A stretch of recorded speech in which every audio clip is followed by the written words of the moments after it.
Abre lá, por favor, a palavra de Deus no texto que nós temos meditado, Romanos 12.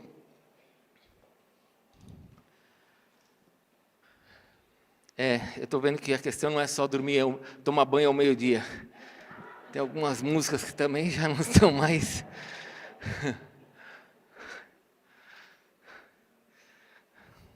Vou colocar um desfibrilador aqui na igreja. Amém. Romanos 12. Mas sabe, deixa eu falar uma coisa. O povo de Deus, sempre foi um povo alegre. Porque é um povo que sempre dependeu de Deus. Então, no meio das guerras, Israel fazia louvores, tributava louvores a Deus, e Deus se manifestava no meio daquela adoração. É assim, no povo de Deus é assim. Romanos 12, meu irmão, mesmo assentados, diz assim, versículo 1 e 2, rogo-vos, pois, irmãos, pelas misericórdias de Deus, que apresenteis o vosso corpo por sacrifício vivo, santo e agradável a Deus, que é o vosso culto racional. E não vos conformeis com este século, mas transformai-vos pela renovação da vossa mente, para que experimenteis qual seja a boa, agradável e perfeita vontade de Deus. Nós caminhamos em todos esses dias falando sobre experimentar essa transformação e como é importante renovar a mente para experimentar dessa transformação. Se a coisa não mudar aqui dentro, não vai mudar aqui fora. Eu preciso mudar a minha mente. Eu preciso alinhar minha mente com a palavra de Deus. E para isso, eu tenho que ter a palavra de Deus como um filtro na minha vida e o escudo da fé, uma vez que eu tenho a palavra, para paralisar os dardos inflamados do diabo que tentam fazer com que essa palavra não seja verdade para mim. Então, eu preciso renovar a minha mente, e isso é algo que eu vou fazendo constantemente, não é hoje, é todos os dias, conforme eu vou lendo a Bíblia, eu preciso experimentar essas mudanças. Quando eu vou mudando na minha mente, isso também vai mudando o meu exterior, vai mudando a minha vida. E lembre-se que no capítulo 12, versículo 2, quando nós falamos sobre transformação, está falando aqui da palavra metamorfose. Então é um processo, é uma coisa que vai acontecer em nós. Jesus trabalhou o tempo inteiro com os discípulos para transformar a mente dos discípulos. O tempo inteiro. Tudo que Jesus foi fazendo foi com o objetivo de mudar a mente dos discípulos, para que eles pudessem ajustar o coração deles, as atitudes deles, de acordo com o que Deus falava. A forma como Jesus escolheu os 12 foi uma forma totalmente contrária à lógica e à religiosidade da época. Os homens, para serem escolhidos naquela época, tinham que fazer parte do sacerdócio para fazer as coisas religiosas. Jesus escolhe homens comuns, 3 pescadores, um era coletor de impostos. Jesus foi escolhendo pessoas simples, e isso confrontava toda a religiosidade da época, todo o pensamento lógico da época, porque as coisas lógicas do mundo não são lógicas de Deus. Deus tem uma outra forma de nos ensinar, e os seus desejos são muito mais altos do que os nossos. Então nós temos aprendido que nós precisamos renovar, porque foi isso que Jesus fez. Você lê o Evangelho, o tempo inteiro Jesus vem fazendo isso. Quando Jesus escolheu os 12, quando Jesus escolheu os 70 foi pior ainda, porque quando Jesus escolheu os 70, dentro do templo existiam 70 sacerdotes para servir a Deus. Jesus escolhe 70 pessoas comuns e fala para essas pessoas: vocês vão agora entrar nas casas, curar os enfermos, expulsar demônios, curar os leprosos. E quem olhava aquilo falava: meu Deus, mas não é assim. E Jesus trabalhava no quê? Na mudança da mente dos discípulos, para que eles entendessem que a vontade dele era maior do que a que os homens ensinavam, que a religiosidade ensinava. Todos os eventos de Jesus, as coisas que ele fazia, confrontava a mente lógica do homem com aquilo que Deus tinha e tem para nós.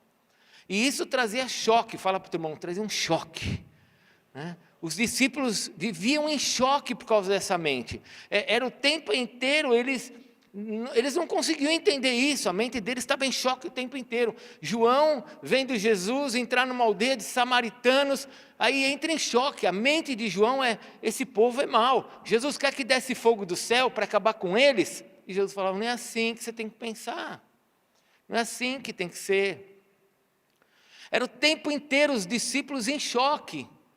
Sentaram-se juntos e começaram, quem que vai sentar à direita do Senhor Jesus? Quem que não vai sentar à direita de Jesus? Chamaram até a mãe. Mãe, vai lá, intercede por nós. Aí a mãe foi falar com Jesus, Jesus, qual dos meus filhos vai sentar à direita? Era o tempo inteiro a vontade de Deus, a mente de Deus e a mente dos homens. Jesus ali mostrando, olha, eu vou morrer por vocês, eu vou padecer. Aí vem Pedro e fala, não, o Senhor não vai morrer não. O tempo inteiro, a mente do Senhor Jesus se expressando com a sua vontade boa, agradável e perfeita, mas a vontade do homem também se manifestando. Não vai ser desse jeito.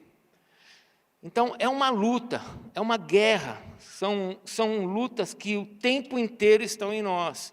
Essa questão de nós renovarmos a nossa mente não é uma coisa tão simples, mas tem que ser algo que nós temos que desejar isso. Nós temos que desejar a mudança da nossa mente. Porque se eu desejo essa mudança, eu vou poder experimentar o que é bom, agradável e perfeito. Se eu não renovo a minha mente, eu não consigo entender nem sequer o que Deus está fazendo. Mas se eu renovo a minha mente, eu começo não só a entender, mas começo a ver o propósito de Deus naquilo, e eu começo a agradecer a Ele pelas coisas que Ele vai estar fazendo. Então eu preciso. O maior sinal de que uma pessoa está no processo é quando você está pedindo para Deus, me muda, Senhor, me transforma, faz algo novo na minha vida, troca o meu coração. Esse é o maior sinal de que você está no processo. Isso não quer dizer que você já alcançou, mas você está no processo. Porque como eu disse para vocês, é uma luta, é uma luta. Eu me converti com 21 anos. Eu ando com Jesus desde os meus 21 anos, eu nunca me afastei de Jesus. Nunca. Tenho 60. Vou fazer 60. Mas é uma luta. Vou contar uma coisa para vocês que eu contei para a nossa liderança. Vocês sabem que nós estamos experimentando alguns milagres extremamente característicos para o nosso ministério. Nunca vimos isso. Né? Sapatos que derretem, solas que derretem de sapato. Já estamos, até semana passada, era 4 sapatos. E tudo bem, eu pedi para os oficiais jejuarem, nós começamos a jejuar e pedir para Deus um entendimento disso. E meu coração, como homem, estou no meio de um jejum, gente, sou pastor, sou o líder dessa igreja, tem que ser um referencial, sim ou não?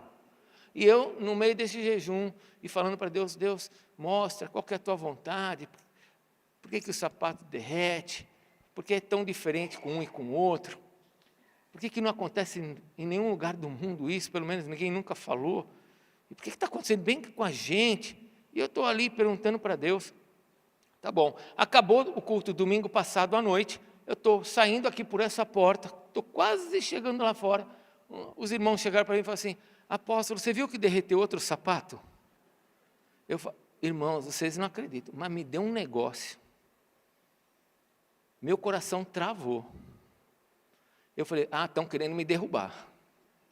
Estão armando contra mim. Não é possível. Não é possível.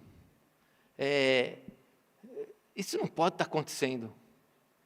E olha só, eu estou no meio de um jejum. E eu posso falar para você com muita liberdade, eu acredito em milagres, porque desde que eu me converti, eu experimento milagres.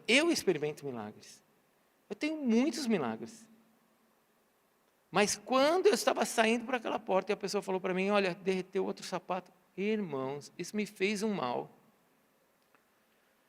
Resistências que estavam aqui dentro subiram com as suas muralhas. E vieram para cima de mim. Aí eu falei, deixa eu ver o negócio. Eu já estava indo embora. Eu falei, deixa eu ver. Cheguei lá, quando eu vi o chão todo marcado, igual todos os outros. Fui para o meu carro, eu tinha acabado de pedir pelo WhatsApp uma comida japonesa, não sei se você gosta, mas é muito bom. Eles colocam droga na comida, você fica viciado, tome cuidado. A minha esposa, se ela não come, dá abstinência, começa a tremer. Uma vez por mês ela tem que comer, é um furo no bolso, mas vai fazer o quê? Aí eu tinha pedido uma comida japonesa, como ia demorar, eu sentei no carro, só eu e Deus ali, a Adriana do lado. Aí eu comecei com a Adriana. Adriana, é assim mesmo, sapato está derretendo, mulher está perdendo sapato assim? Acontece isso no sapato das mulheres? Esse sapato que vem da China, é isso daí que está acontecendo? O que está acontecendo com esses sapatos? Não, não acontece, tem certeza? E aí minha mente, irmãos, a mente humana fica trabalhando. E aí você vai excluindo, né? O que está acontecendo? Por quê? Primeiro, o que essas pessoas que estão falando que o sapato derreteu? Aliás, primeiro, nenhuma das que o sapato derreteu falaram, nós que tivemos que ir atrás delas. Porque as pessoas ficam envergonhadas. Então não é que está derretendo o sapato, está contando para todo mundo, derreteu meu sapato, mais um. Não, a pessoa sai envergonhada. Então essa é a primeira coisa. Segunda coisa, não é sapato Xing Ling, tem uma bota que ferveu aqui de R$800. Olha o prejuízo. Aí eu liguei, mandei uma mensagem para a irmã, irmã, tudo bem? Eu que nem um anjo, né? Mas do outro lado aqui estava, irmã, você ficou raspando o pé na igreja? Não, apóstolo. Você está sabendo, você escutou o culto domingo passado que eu falei? Não. Então, eu ainda falei para o meu marido, está bonita essa sandália para ir na igreja hoje? Tá? Ele falou, está bonita. Vim, e quando eu olhei, ela começou a derreter. Aí eu fiquei mal. Bom, não vou contar o restante, porque aí tem o culto de domingo, na segunda-feira teve o culto de homens, o Espírito Santo falou comigo, me deu a direção do que estava acontecendo. Mas o que eu quero dizer para você? Eu quero dizer que eu sou o anjo da igreja, que eu estou debaixo de um jejum, estou fazendo jejum, estou jejuando, e uma situação apareceu e em segundos meu coração bloqueia tudo. Como eu tenho já uma experiência com Jesus de anos, eu vou me centrando, né? Eu vou voltando, né? Vou respirando, começo a lembrar dos versículos e vou me posicionando. Mas isso é uma coisa que acontece o tempo inteiro com a gente. É o tempo inteiro conflitos em que você tem a tua mente transformada, mas vem o inimigo ou uma situação que você parece que você perde o controle. E tudo que é estranho gera medo, gera desconfiança. E foi assim comigo. Por isso que eu preciso trabalhar essa questão da transformação da minha mente. Porque pense um pouquinho. Imagine se minha mente não é uma mente renovada, ou se eu não estou acostumado a renovar a minha mente. Imagine, essa altura talvez eu estivesse já sentenciando uma situação que é de Deus e até atribuindo isso talvez ao inimigo. Ou tratando isso de forma natural. Aí eu tenho que voltar, eu tenho que olhar e falar assim, não, espera aí, Senhor, não é dessa forma que eu tenho que agir, não é assim que eu tenho que tratar isso. E aí eu começo a buscar Deus, e perguntar para Deus, e questionar a minha mente, por que eu estou pensando dessa maneira? Por que eu estou tão desconfiado? Por que eu estou com medo? A transformação da mente não se dá de um momento para o outro. É como se fosse um exercício. Eu estou fazendo ginástica 2 vezes por semana. Eu e a Adriana. Não estou fazendo academia porque eu não sou nem pedreiro nem construtor. Estou fazendo ginástica. E eu lembro que quando nós começamos a fazer a ginástica, tinha um aparelho que tinha que passar a perna por cima. Eu nem conseguia passar, agora eu já estou passando. Já comecei a me sentir orgulhoso de mim. Olha, já estou conseguindo fazer isso. A metamorfose, essa mudança, como aconteceu com o próprio Senhor Jesus, essa metamorfose que houve com Jesus na transfiguração em Mateus 17, ela, na nossa vida, ela se dá aos poucos. Nenhuma lagarta sobe numa árvore e pula, falando que ela vai voar. Você já viu alguma lagarta subir numa árvore e falar assim, agora eu sou uma borboleta, e ela pula? Eu tenho quase que certeza, nunca conversei com elas, mas eu tenho quase certeza que ela nem sabe que um dia ela vai voar. Mas quando começa a transformação na vida dela, depois ela vê que ela pode. Assim também é na nossa vida. Se eu não transformar a minha mente, eu vou continuar achando que eu sou aquele nível de pessoa que eu era antes de Cristo. Mas quando eu transformo a minha mente, eu começo a ver quem eu sou em Cristo. E as coisas começam a mudar na minha vida. Então eu preciso constantemente estar exercitando a minha mente, lendo a palavra de Deus, para que ela seja o filtro na minha vida, tendo o escudo da fé para impedir que o diabo avance. Porque quando eu fui atacado pela minha mente, e eu olhei e falei assim, não, isso não pode estar acontecendo, é a 5ª vez. E o pior, irmãos, hoje aqui, na hora nossa da oração, eu fiquei sabendo que já teve a 6ª. Eu falei, Deus, eu não entendo mais nada, agora deixa assim. Deixa assim. Mas eu fui atacado na minha mente, e as minhas resistências apareceram. Só que como eu venho há anos vivendo assim, eu olho e falo assim, peraí, por que eu estou pensando assim? O que está me levando a pensar dessa maneira? Levanta o escuro da fé, por que eu estou duvidando disso? Quais são as questões da minha alma que podem impedir esse milagre de acontecer? A renovação da mente é algo que eu tenho que fazer constantemente. Eu preciso olhar para aquilo que a palavra de Deus diz, aplicar essa palavra na minha vida e impedir que o diabo traga engano sobre a minha vida. Então, quanto mais eu estimulo essa mudança no meu coração, na minha mente, segundo a palavra, mais eu também vou ser transformado. Lembra quando Jesus foi transformado em Mateus 17? Seu rosto foi transformado, suas vestes foram transformadas, as pessoas que estavam em volta viram o que estava acontecendo em Jesus. Veja o que Deus já fez.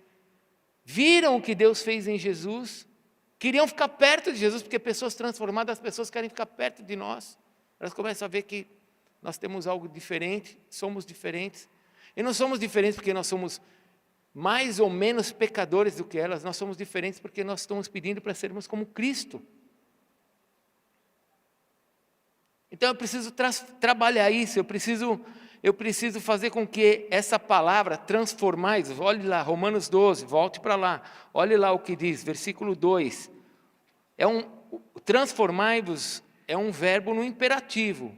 Verbo no imperativo é uma ordem. Só que essa transformação vem dele. Eu me lanço para ser transformado e ele que me transforma, porque o verbo é passivo. Então a transformação vem por parte dele. Mas eu me lanço, é uma ordem. E não vos conformeis com esse século, mas transformai-vos. Deixa essa metamorfose acontecer em você. Deixa esse novo nascimento que você já tem acontecer na sua vida, para que você experimente então essa renovação. Essa renovação vai te dar a condição de você, olha o restante do versículo, para que você experimente qual seja o quê? A boa, agradável e perfeita vontade de Deus. Se você não renovar sua mente, talvez Deus esteja fazendo algo bom na sua vida e você não consegue nem ver que é bom.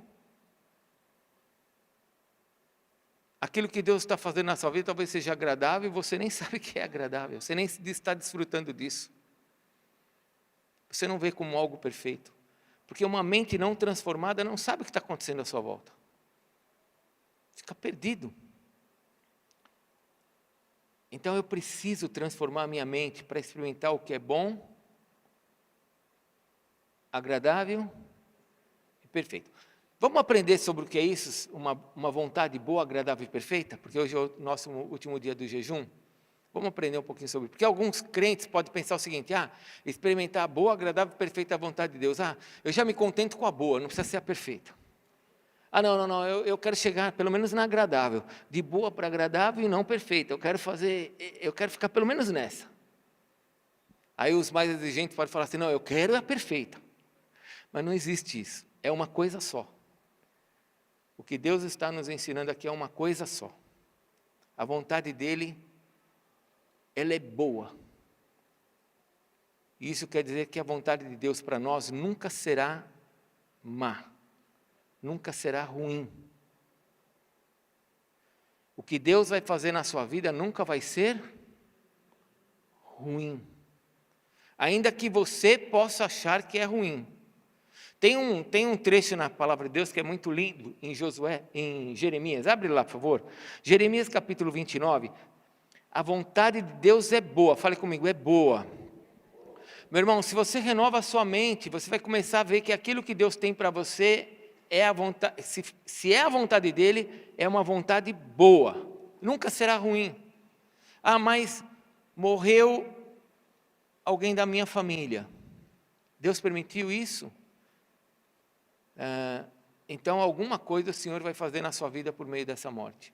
Ainda que você sofra, ainda que você fique triste, ainda que doa, porque a morte, a Bíblia diz, a morte é o nosso último inimigo. A morte ela não é aceita por nós como algo fácil. Mas se Deus tem um plano bom para a minha vida, até essa situação de morte vai mostrar que Ele está conduzindo as coisas para mim e eu vou ser abençoado nisso. Porque a vontade dEle é boa, sempre será uma vontade boa. Quando você olha para Jeremias capítulo 29, eu vou te contar uma história rapidamente aqui, porque não dá tempo de ler tudo.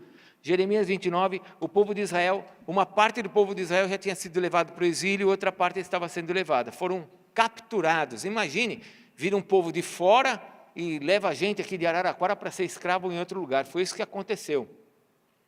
E imagina o que aconteceria com a gente se isso tivesse realmente ocorrido. Nós íamos ficar arrasados, tristes. Ainda, o povo de Israel sendo levado como cativo para outra nação, eles que saíram do Egito, agora como que eles estavam se vendo? Deus nos abandonou, Deus nos deixou, estavam tristes, muito tristes. E o povo começou a ficar desanimado.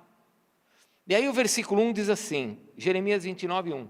São essas as palavras da carta que Jeremias, o profeta, enviou de Jerusalém ao resto dos anciãos do cativeiro, como também aos sacerdotes, aos profetas e a todo o povo que Nabucodonosor havia deportado de Jerusalém para a Babilônia. Então, Jeremias, o profeta, fez uma carta e mandou para eles. E essa carta foi entregue, está escrito no versículo 1, a todo o povo que... O que está escrito no versículo 1? A todo o povo que Nabucodonosor havia transportado para Jerusalém, de Jerusalém para a Babilônia, certo? Amém? Como é que as pessoas podiam enxergar? Mente carnal, veio o inimigo e nos levou agora para a Babilônia. Mente carnal é isso, amém? Tudo bem? Está escrito aqui. Vamos ler o versículo 4, porque agora quem vai começar a falar é Deus. Assim diz o Senhor dos Exércitos, o Deus de Israel, a todos os exilados que eu deportei de Jerusalém para... Foi Nabucodonosor ou foi Deus? Foi Nabucodonosor, mas quem permitiu? Foi Deus. Aí você pode olhar e falar assim, mas apóstolo, por que Deus permitiu isso? Porque o povo estava debaixo de uma disciplina. O povo tinha pecado contra Deus. Nós estamos no Velho Testamento, a maneira de Deus agir com o seu povo, porque nós não somos povo, nós somos filhos. É diferente. O tratamento do Novo Testamento com Deus entre nós é de filhos. No Velho Testamento é povo, Israel. Eles estavam em pecado, fugiram da presença de Deus e agora estavam em disciplina. Mas o fato de estar em disciplina não quer dizer que Deus estava fazendo algo mal para eles.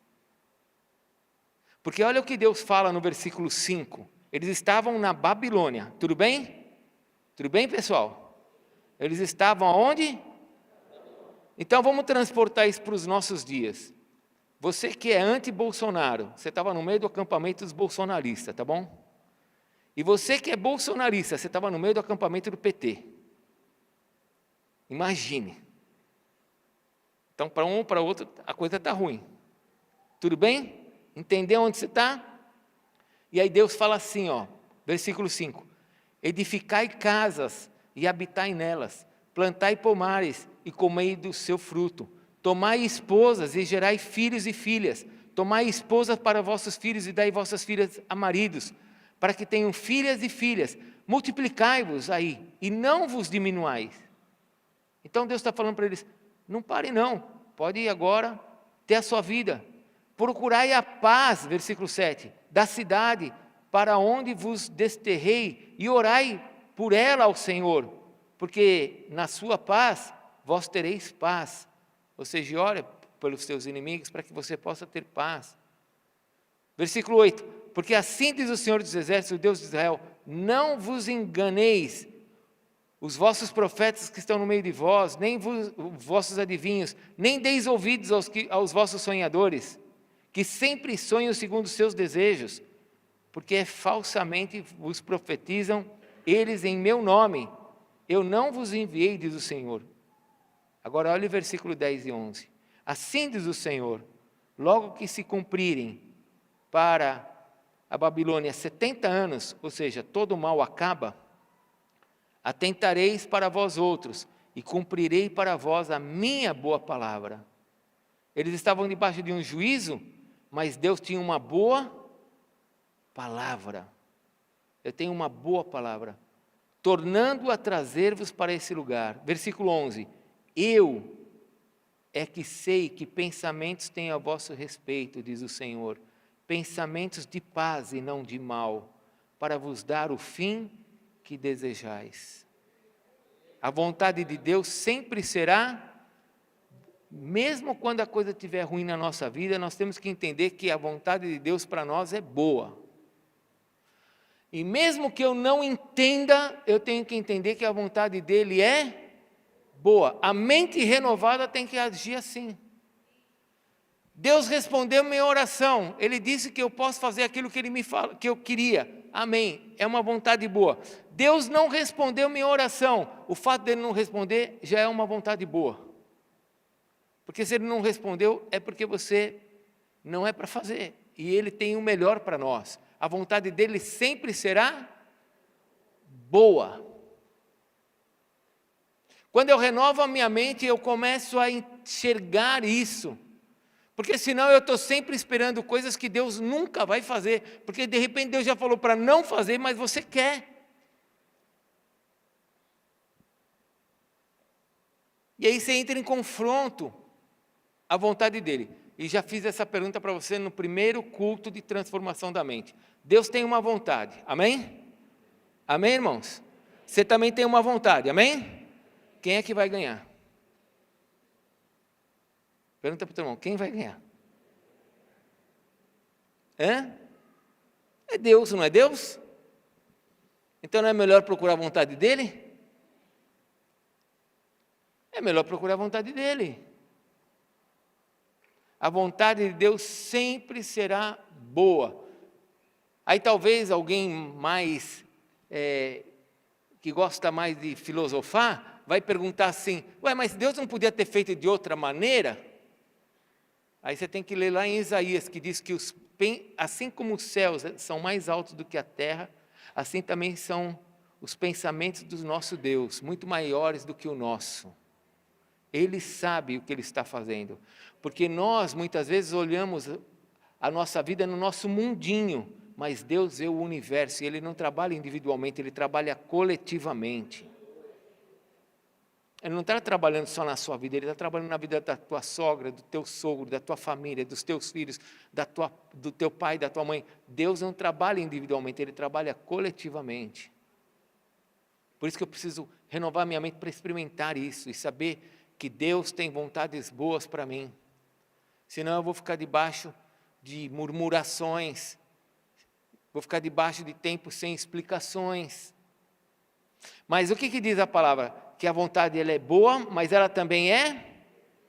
Não. Agradável. Primeiro vem agradável. E essa palavra agradável, irmãos, ela é muito linda, porque é como se a pessoa olhasse para a vontade de Deus e ela tivesse prazer naquilo. Ela é uma vontade que nos satisfaz plenamente. Ela é agradável. Na linguagem bíblica, é como se você tivesse com muita sede, alguém te desse um copo de água gelado, com aquele copo assim todo suando, e você pegasse o copo de água, para mim, de Coca-Cola, pode ser, e você morrendo de sede, e você coloca o bico assim, o que você sente? Muito prazer, né? Você fala, uau, que delícia! É isso que a vontade está dizendo. Eu comecei já como italiano, né, descendente, e já pensei até outras coisas. Porque não tem coisa mais prazerosa do que quando a mulher está fazendo aquela macarronada e você chega com fome na cozinha. E aquilo não sai. Você sabe como homens, você sabe como as mulheres demoram, não sabe? Quando a gente está com fome, elas não acabam o negócio nunca, né? E você chega assim na cozinha, aquele cheiro daquele molho de macarrão, e você já vê o macarrão já na pia, esfriando, e o molho, aí você pega um pedaço de pão.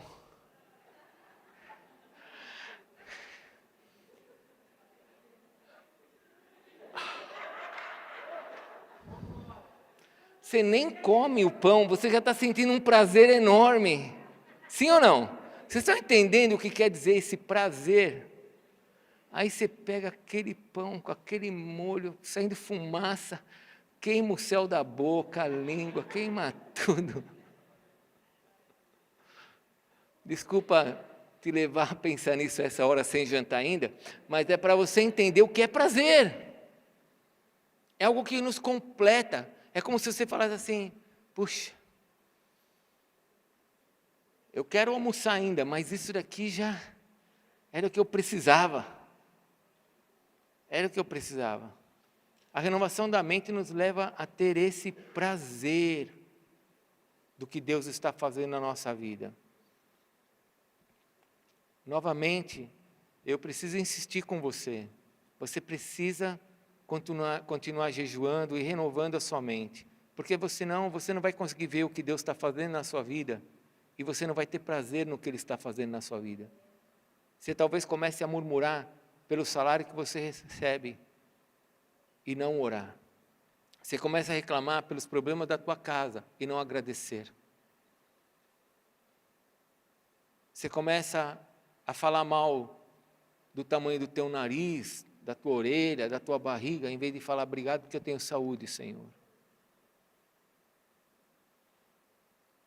Uma pessoa que não tem uma mente renovada, ela não consegue ter prazer no que Deus está fazendo, naquilo que Deus já fez.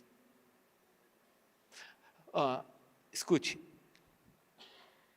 quando Adão e Eva estavam no jardim, Deus deu uma ordem para eles. Qual foi a ordem? Para não comer da árvore do conhecimento do bem e do mal. A vontade de Deus, ela é boa. A Eva olhou para a árvore e disse que ela era boa, agradável. A árvore, ela era agradável. Tinha duas árvores no jardim, irmãos, importantes ali. A árvore do conhecimento do bem e do mal e tinha a árvore da vida. Quando você renovar a sua mente, eu sei que você está fazendo isso, você está no processo, como eu estou renovando a minha. Você vai escolher a árvore da vida, em vez da árvore que está ali no meio, que é proibida. Você vai escolher a vontade de Deus e não a vontade da carne. Porque a outra árvore também era agradável, só que não era para comer. Tem muita coisa agradável no mundo, que a gente não tem que mexer. Quando eu renovo a minha mente, eu começo a entender que muitas coisas que aconteceram na minha vida, como mortes, decepções, situações que te feriram, que você olha e fala assim, Senhor, eu preciso curar dessa ferida, eu preciso curar essa ferida, mas eu sei que o Senhor está trabalhando em tudo isso, porque a tua vontade ela é boa, e eu vou agora entender que isso tem algo agradável para mim.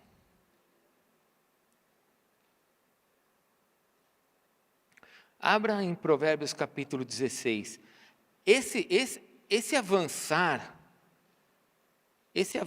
vai começar a proporcionar coisas totalmente espirituais, coisas que são dele, não é nossa. Não tem como a gente fazer isso no nosso braço. Provérbios capítulo 16, versículo 6, olha o que está escrito. Provérbios 16, 6. Pela misericórdia e pela verdade se expia a culpa, e pelo temor do Senhor os homens evitam o mal. Tudo bem? Pelo temor do Senhor os homens.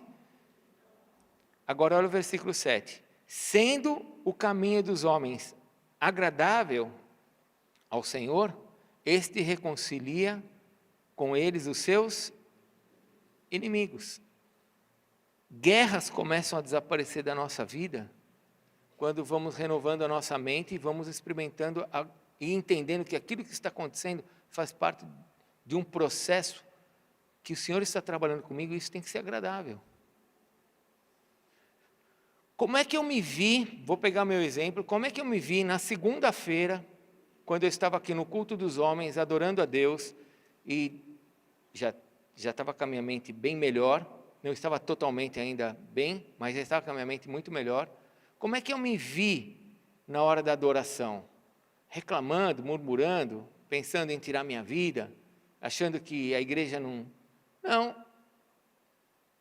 Eu começo a desfrutar daquilo e começo a falar para Deus, Senhor, ainda que eu não entenda, eu sei que o Senhor está fazendo. E aquilo começa a ser algo prazeroso. A vontade, ela é boa, porque ela nunca será má. E eu, quando enxergo o que Deus tem para mim, eu começo a ficar feliz, eu começo a ter alegria, aquilo começa a ser como aquele copo de água gelado, como aquele pão no molho, eu olho e falo, isso me completa, porque agradável quer dizer isso, me faz feliz. Quem tem que nos fazer feliz é Deus com a sua vontade. E aqui eu preciso agora rasgar, né, os sentimentos do mundo com a vontade de Deus. Se o Senhor diz que sexo é somente para o casamento, ainda que seja agradável, eu preciso de tomar uma decisão. E falar, não quero. Porque entre a árvore agradável e a árvore da vida, eu prefiro a árvore da vida. Talvez você fale assim, mas é tão difícil isso. Então deixa eu pegar. Vem cá, Marcelo, vem cá, Adriana. Aí, tá vendo? Ninguém mandou vocês ficarem na minha frente. Então, na minha frente, ó, esse casal, pode parar aí, senão vocês vão morrer de vergonha. Marcelo, sendo rápido, Marcelo trabalhando num posto, Adriana encontra-se com Marcelo, eles olham um para o outro, e já sabem o que vai acontecer, né? Ficam apaixonados um por outro, tem toda uma história que ela não estava bem, ele pergunta para ela o que está acontecendo, e aí resolvem começar a namorar. E no meio desse namoro, duas pessoas adultas, que já tiveram experiências sexuais, eles tomaram uma decisão, até casar não. São duas crianças. São duas crianças? Não, são dois adultos. É possível? Sempre é possível quando você transforma a sua mente e você quer fazer a vontade de Deus ser boa, agradável e perfeita. Sempre. Obrigado. Eles nem sabiam o que fazer isso com ele, mas tudo bem. Por isso que você corre um risco muito grande em contar seu testemunho para mim. Estou brincando, a menos que você me dê liberdade para compartilhar, eu compartilho, senão eu tenho liberdade, senão eu não compartilharia. É possível experimentar uma vontade agradável? É possível se separar e falar, eu vou me separar até que chegue o casamento? É possível. E essa vontade vai se tornar uma vontade agradável. Não vai ser um sacrifício. Porque você escolheu não a árvore do conhecimento do bem e do mal, mas você escolheu a vida. Mas a vontade, ela é boa e perfeita. E aí eu preciso avançar com você, porque é como se Deus estivesse fechando o assunto em Romanos, né? O que Deus tem para nós é perfeito. Eu não sei se você sabe, mas Deus é perfeito, amém? E Ele quer que nós sejamos como Ele. Abre lá em Gênesis, olha o que Deus fala para Abraão, Gênesis capítulo 17. Abre lá, Gênesis 17. Enquanto você está abrindo, escute que eu vou te falar de Salmo 18:30. Salmo 18:30 diz assim, o caminho de Deus é perfeito. O caminho de Deus é perfeito. Então, se eu quero andar com Deus, se eu quero a sua vontade vai ser perfeita. E se Ele tem uma vontade perfeita, se Ele tem um caminho perfeito, e eu? Olha o que Deus fala para Abraão. Gênesis 17:1. Quando atingiu Abraão a idade de quantos anos? 99 anos, apareceu-lhe o Senhor e disse, eu sou o Deus Todo-Poderoso, anda na minha presença e Deus fala isso para Abraão, você tem que ser perfeito. E aí você vai perguntar assim, como é que Abraão vai ser perfeito? Como é que eu vou ser perfeito? Olha para o teu irmão do lado e fala assim, está longe, hein, irmão? Sim ou não? Estamos longe, não está? Pode falar isso para mim, está longe, hein, apóstolo? Né? Estamos longe ou não estamos? Oh, muito longe. E aí Deus fala para nós, seja perfeito. Não, aqui foi só para Abraão. Então tá bom, vamos fazer a batata assar. Abre lá em Deuteronômio 18. Deuteronômio 18, quando o povo está no deserto, vai entrar na terra prometida. Você está em Gênesis, vai virando aí a página, Gênesis, Êxodo, Levíticos, Números, Deuteronômio. Deuteronômio 18. Achou? Versículo 9. O entrar na terra prometida é como se nós estivéssemos entendendo isso figuradamente é como se nós estivéssemos nascendo de novo, né? Estivéssemos tendo o nosso encontro com o Senhor. Velho Testamento, entrar na terra, Novo Testamento, deixar Jesus entrar em nós para que nós possamos ter acesso ao céu. Versículo 9, Deuteronômio 18, 9. Quando entrares na terra que o Senhor teu Deus te der, não aprenderás a fazer conforme as abominações daquele povos. Então, transforma sua mente em Israel. Não seja como eles. Versículo 10. Não se achará entre ti quem faça passar pelo fogo seu filho ou sua filha. Sacrifícios a Moloque. Nem adivinhador. Quem fica com búzios. Nem prognosticador. Nem agoreiro. Nem feiticeiros, nem encantador, nem necromante. Sabe o que é um necromante? Aquele que consulta os mortos. Nem mágico, nem quem consulte os mortos. Pois todo aquele que faz tal coisa é abominação ao Senhor. E por essas abominações o Senhor teu Deus os lança fora de ti. Versículo 13, leia comigo. Perfeito serás para com o Senhor. Então toda a nação tinha que ser? Como é que eu posso ser perfeito? Aí vem a religiosidade. Bom, para ser perfeito eu tenho que parar de pecar. Impossível. Impossível. Deus faz um milagre na igreja e o apóstolo peca. Meu Deus, isso não é de Deus. Minha mente trava. Então, o que é ser perfeito? É parar de pecar? Não é. O que é ser perfeito? Perfeito é transformar minha mente para que eu possa experimentar qual é a boa, agradável e viver experimentando a sua vontade na minha vida, que é perfeita. Quando eu vivo experimentando a vontade dele, que é perfeita, eu tenho condições de ter uma vida perfeita. Isso não quer dizer que eu não vou pecar, porque quando eu pecar, é porque eu deixei a minha mente carnal agir, aí eu volto para a minha mente espiritual, volto a pensar como Cristo quer que eu pense, faço aquela junção da mente de Cristo com a minha mente e deixo Ele dirigir minha vida. Eu volto a experimentar o que é perfeito. Não é difícil ser cristão. O que é difícil é tomarmos decisões. E as nossas decisões, se nós queremos experimentar a vontade de Deus, porque muita gente diz assim, eu quero a vontade de Deus, mas só fala da boca para fora. Eu preciso querer mesmo, porque a vontade dele sempre será boa. Vai me dar satisfação, porque ela é agradável. E quando eu olhar para essa vontade, ela é perfeita. Ela não precisa da minha colaboração. Eu não preciso fazer nada para que a vontade de Deus fique melhor, porque a vontade dele é perfeita. Então eu não preciso ajudar. Eu só preciso me lançar. Eu só preciso acreditar. Falei uma frase do nosso querido pastor Bill Johnson, que a gente não conhece pessoalmente, mas eu conheço pessoalmente.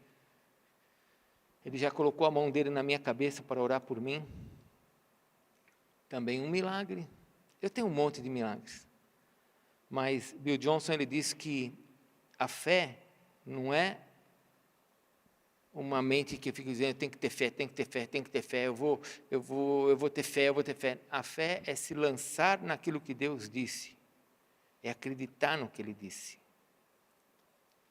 Aí eu vou experimentar essa mente renovada. Eu vou começar a ver que tudo que Deus faz é bom. Quando Bill Johnson perdeu sua esposa, agora recentemente, uma igreja que vê milagres o tempo inteiro, mas Deus não curou a sua esposa de câncer.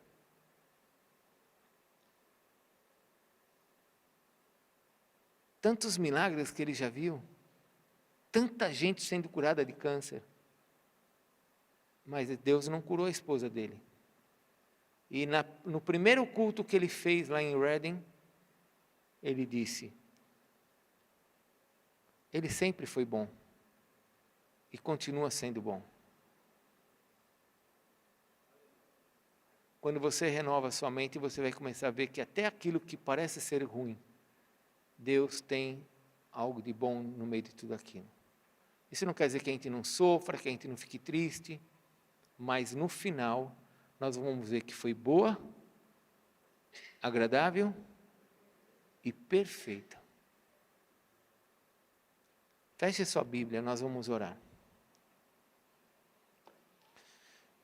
A palavra de Deus fala que a vontade perfeita é uma vontade completa, que eu não preciso interferir nisso.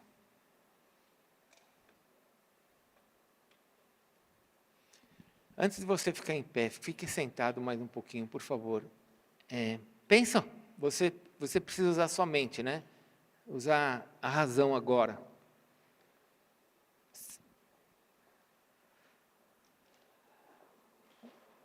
Algumas coisas que você precisa pensar. Quanto tempo você está gastando para ler a Bíblia? Eu ainda não estou lendo a Bíblia. É porque você não transformou sua mente. Tudo está aqui, ó. Porque quando você falar para você mesmo, eu preciso, porque é ela que vai me dar a razão para que eu mude, aí você vai começar a ler a Bíblia. Então, faça algumas perguntas para você. Por que você ainda não está lendo a Bíblia? Ou pergunte para você mesmo, o que está impedindo você de avançar nessa transformação? Não fale para Deus que é tempo, tá bom? Porque se você pegar 1/10 do tempo que a gente gasta com televisão ou com celular, 1/10 desse tempo, e gastássemos 1/10 do tempo que a gente gasta com celular, com televisão, ou sem fazer nada, e pudéssemos ter esse tempo com a palavra de Deus, você vai ver que você tem tempo. Então, nessa noite, estamos entregando o nosso jejum. Amanhã não é dia de jejuar, a menos que você queira continuar. Mas nessa noite você precisa falar para Deus: Senhor, eu quero transformar a minha mente. Eu quero experimentar a boa, a agradável e perfeita vontade que é tua. Eu quero começar a ver que aquilo que o Senhor está fazendo na minha vida pode me dar prazer. Que aquilo que o Senhor já fez na minha vida, eu quero ter prazer em olhar para a minha família. Sabe, algumas pessoas são tão roubadas pelo diabo, muita gente não tem nem vontade de voltar para casa. Quantas vezes eu saio daqui da igreja, às vezes 4 horas, 5 horas da tarde, eu chego aqui de manhãzinha e saio 5 horas da tarde, nem vou almoçar. Aí eu passo às vezes na frente de algum bar, eu vejo os homens ali no bar. Por que eles estão ali? Porque não tem vontade de ir para casa. Não tem vontade. E tanta gente é roubada nisso. O diabo traz tantas mentiras. Aí a pessoa trabalhou toda a vida para ter uma família e agora não tem prazer na família. Como assim? Não tem prazer no filho, na esposa, no marido. Como assim? Você precisa falar para Deus: renova minha mente. Eu quero ter prazer na minha casa, eu quero ter prazer com a minha esposa. Não estou falando de prazer sexual, que também é importante. Mas estou falando de prazer, de você olhar e falar: é a minha esposa, é uma comigo, é o meu marido, é um comigo. Deus me uniu, nele ou nela. Nós somos uma carne. Eu não estou sozinho, eu tenho um com ela e com Cristo. Você precisa pedir para Deus: Senhor, renova minha mente para que eu possa olhar que as coisas que estão à minha volta, aquilo que vem da tua vontade, é bom. Eu tenho uma grande amiga que vai estar entre nós agora no 2º semestre. Ela mora nos Estados Unidos, ela é uma pastora. Ela é um pouquinho mais velha que eu. Não fale para ela que eu falei isso, mas ela é um pouquinho mais velha que eu. E ela, no meio do caminhar dela, ela decidiu casar com Jesus. E hoje ela é uma mulher de Deus, usada por Deus de forma sobrenatural. Tem vários livros escritos. Porque ela entendeu que esta era a vontade boa. Eu não estou dizendo para você já começar a sentenciar o teu celibato e a dizer que é isso que Deus... Não estou falando, eu estou querendo dizer o seguinte: quando você encontra a vontade de Deus, ainda que as pessoas não entendam, você vai sentir aquela sensação agradável, alegre, feliz e perfeita que Deus vai te mostrar. Fique em pé, por favor. Vamos orar.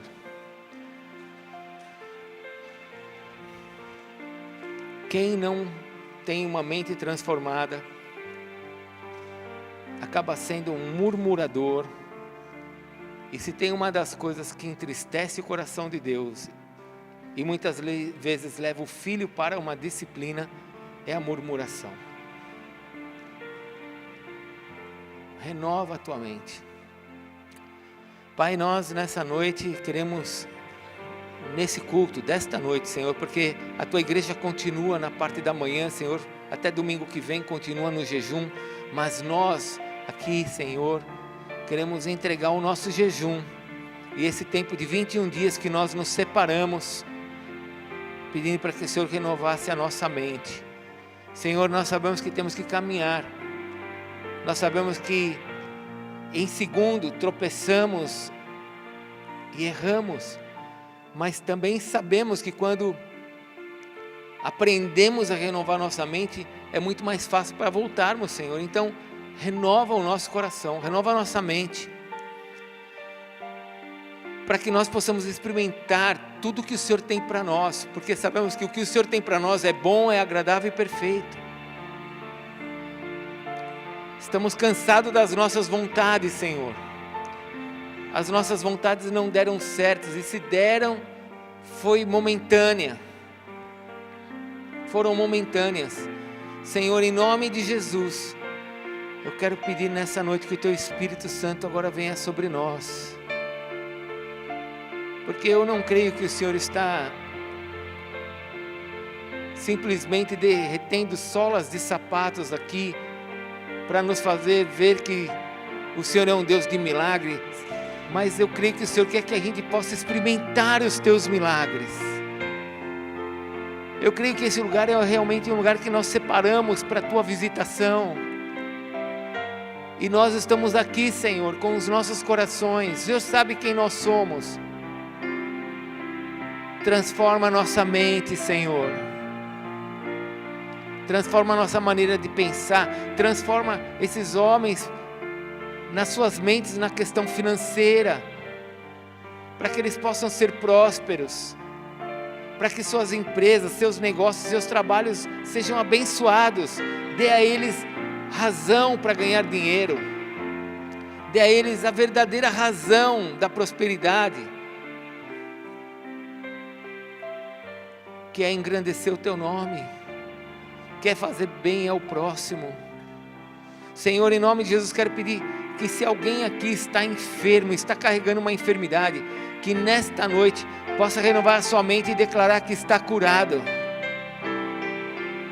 e que essa sentença que veio de médicos ou até mesmo de diagnósticos comprovados, caia por terra toda a sentença e toda a mentira do diabo em nome de Jesus, porque o Senhor é o mesmo ontem, hoje e eternamente.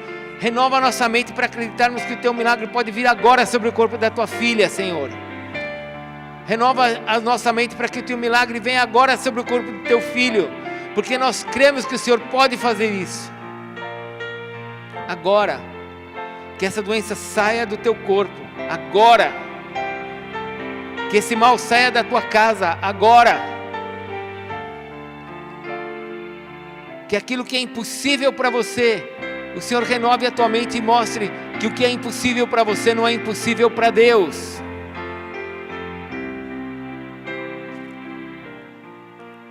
Pai, eu peço também em nome de Jesus, que se alguém tem alguém aqui na igreja, algum familiar que está enfermo, eu peço que o Senhor enche essa vida agora de coragem e poder, para poder orar com essa pessoa, e que ela possa ver essa pessoa curada agora. Meu irmão, você sabe qual é o lado da tua casa, ou o lado de alguém que você ama, que está enfermo? Faça um ato profético agora. Se você tem alguém que você ama, ou que você conhece que está doente, vira a sua mão em direção, aqui está a Avenida Santo Antônio, aqui é a Avenida Santo Antônio. Vira a sua mão em direção para onde essa pessoa está enferma, e declare que ela vai ser curada no poder de Jesus. Não somos nós, é Jesus. Levanta a sua mão e ore. Fale para Deus: Senhor, em nome de Jesus, cura agora. Fale o nome dela. Fale: Senhor, cura ela. Envia os Teus anjos agora e opera o Teu milagre. Opera o Teu milagre, Senhor, na vida da minha mãe. Cura ela, Senhor, em nome de Jesus.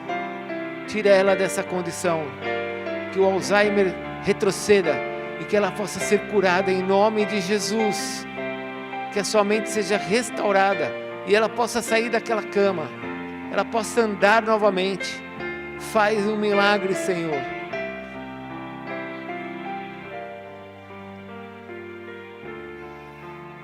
Agora eu gostaria que você orasse com alguém que está do seu lado, se for sua esposa, se for seu marido, se você tiver seus filhos à tua volta, abraça eles aí. Faça uma oração com eles. Fale para Deus: Senhor, muda a mente da minha casa, da minha família. Muda a minha mente. Muda a nossa mente como família, para que nós possamos experimentar como família o que é bom, agradável e perfeito. Troca a nossa mente, Senhor. Ore de voz alta. Pode orar, marido, mulher, pode orar. Ore, fale. Esposa, fale isso para Deus: Senhor, que eu possa fazer o bem dentro da minha casa. Me ensina. Marido, ore isso para Deus: Senhor, renova a minha mente para que eu possa fazer o bem dentro da minha casa. Me ensina. Não aceite agora o que você recebeu dos outros. Queira o que Deus tem para você. ore aí com a sua família. Se você está sozinho, você não está com ninguém, fale para Deus: Senhor, renova minha mente, para que eu possa fazer o bem na minha casa, para que eu possa experimentar o que é bom, agradável e perfeito dentro da minha família. Senhor, traz essa graça sobre nós, traz essa transformação sobre nós.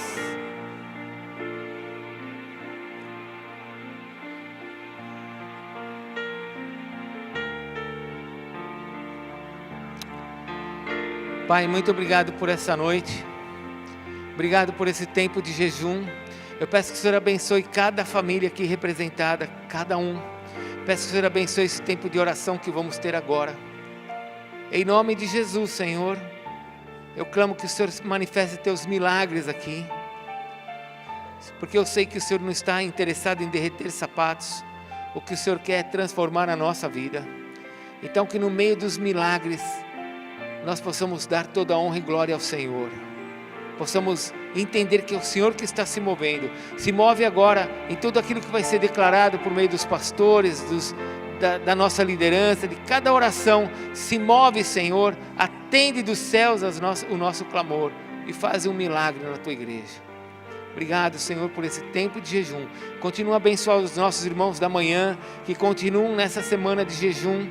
Continua a abençoar a vida deles, ó Deus, para que eles experimentem tudo que o Senhor tem, do bom, do agradável e do perfeito.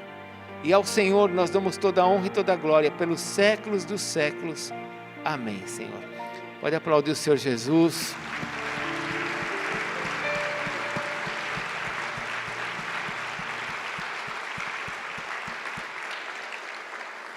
Irmãos, eu creio que nós temos muito para orar ainda, mas estamos na hora. Então, eu encerrei o culto no sentido de você poder ir lá para fora, conversar lá fora, comer, conversar. Mas se você precisar de oração, você vem para frente que nós vamos orar por você. Amém? Os pastores, os presbíteros vão estar aqui, os diáconos, nós vamos orar por você. O ministério profético vai estar naquele canto. Deus te abençoe. Quinta-feira, sala de cura amanhã. Não esqueça de chamar quem está sofrendo para estar vindo para a igreja. Vai na paz. Uma semana de vitória em nome de Jesus.